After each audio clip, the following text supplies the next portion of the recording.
shadows in the cipher. In the fog-shrouded valleys of Northern California, where the summer heat clings like a lover's regret, a shadow stirred. It wasn't the wind rustling the eucalyptus leaves or the distant howl of a coyote. It was something human, something deliberate.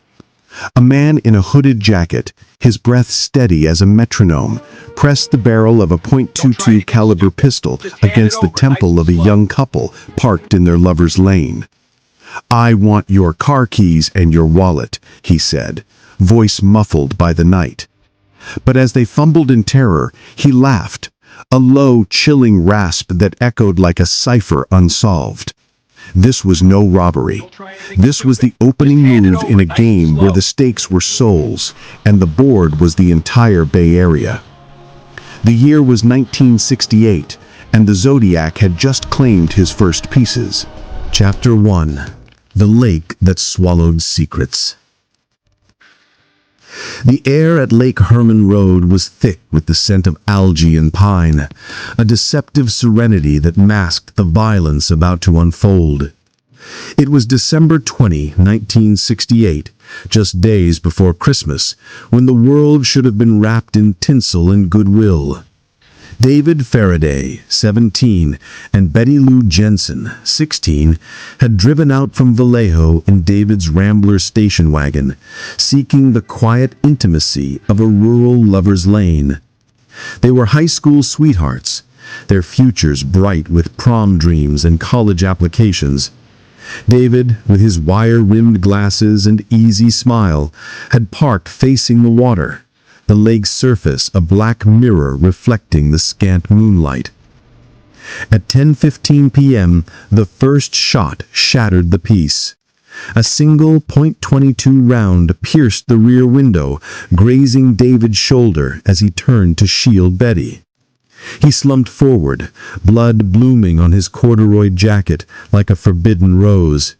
Betty screamed, scrambling for the door handle, her fingers slick with panic.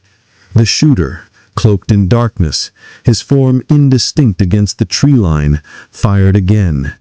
5 shots in rapid succession, 2 into David's back, 3 into Betty as she bolted into the field, her white sweater a beacon in the gloom. She made it 30 feet before collapsing, her final breaths gurgling in the mud. The killer approached, his footsteps crunching gravel like dry bones. He stood over them for a moment, surveying his work, then vanished into the night as silently as he'd arrived. No robbery, no sexual assault, just death, cold and theatrical. By dawn, a passing teenager spotted the car, its windows spiderwebbed with bullet holes. The Solano County Sheriff's Department descended like locusts, flashbulbs popping in the chill morning air. Detective David Toshi, a sharp-eyed San Francisco PD veteran on loan for the case, knelt by the bodies, his trench coat flapping in the wind. "This isn't random," he muttered to his partner, Bill Armstrong. "Look at the shots, precise, almost surgical, and no shell casings." He policed his scene. The autopsies confirmed it. David had been shot point blank, his glasses shattered beside him. Betty's wounds were frantic, desperate. The press dubbed it the Lover's Lane Murders, a salacious headline that reduced 2 lives to tabloid fodder. But Toshi saw deeper. Footprints in the dirt, size 10, wing walker boots, led nowhere. A single spent .22 cartridge, left behind like a taunt, was all they had. In the weeks that followed, Vallejo buzzed with fear. Parents double-locked doors, couples canceled dates. Betty's father, a stern Lutheran pastor, wept openly at her funeral, clutching a photo of her in her prom dress. David's mother stared at the empty chair at the dinner table, her world unmoored. Whispers spread. Was it a jilted ex, a drifter, or something darker, a predator who viewed the night as his canvas? Unbeknownst to them, the killer was already planning his encore. In a dimly lit Vallejo apartment, Arthur Lee Allen, or Lee as his neighbors knew him, sat at a scarred oak desk, fountain pen scratching across yellow legal pads. A former elementary school teacher with a buzz cut and a disarming grin, Lee was the picture of suburban normalcy. He collected watches, tied elaborate flies for trout fishing, and volunteered at the local boys' club. But beneath the facade, gears turned. He sketched a crosshair circle, the Zodiac symbol, in the margin of his pad. "This is my mark," he whispered to the empty room. The radio droned the Beatles' "Hey Jude," a mocking counterpoint to his solitude. By New Year's Eve, as fireworks lit the sky, Lee mailed his first letter. Not to the police, not yet. To himself, sealed in an envelope marked, "For later." Chapter 2. Blue Rock Springs, the second act. July 4th, 1969. Independence Day, a holiday of fireworks and freedom, but for Darlene Ferrin and Michael Mageau, it became a night of chains. Darlene, 22, a twice-divorced mother with a penchant for fast cars and faster men, pulled her Corvair into the parking lot of Blue Rock Springs Golf Course in Vallejo. Michael, 19, her date for the evening, was a lanky sailor home on leave, his uniform traded for a polo shirt. They'd met at a diner earlier, sparks flying over cherry cokes. Now, parked under the sodium glow of a street lamp, they shared a cigarette, the cherry blooming like a warning.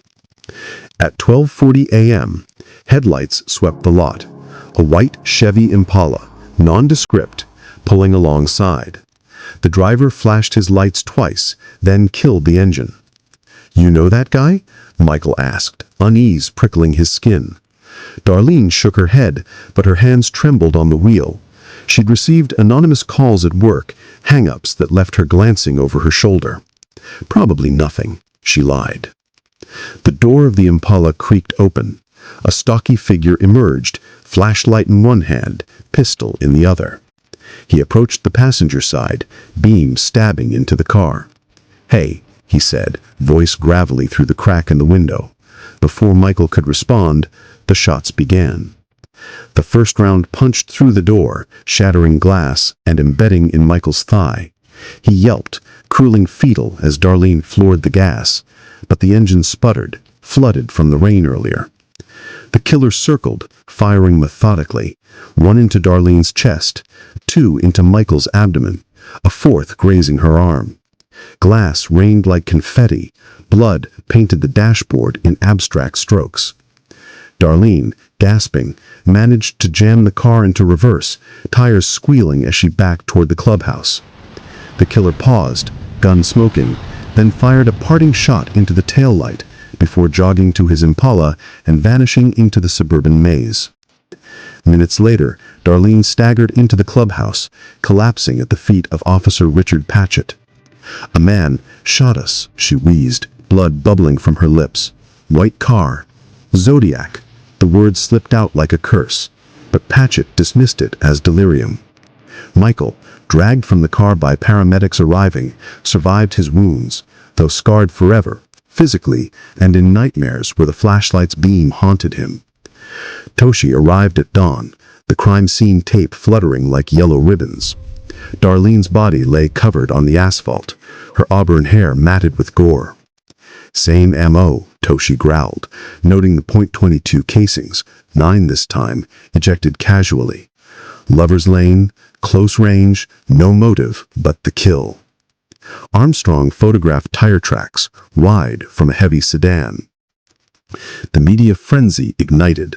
The Vallejo Times-Herald splashed double shooting horror across the front page, and soon tips flooded in. One caller, a payphone voice distorted by a handkerchief, claimed responsibility for both attacks. "This is the Zodiac speaking," he rasped, before hanging up.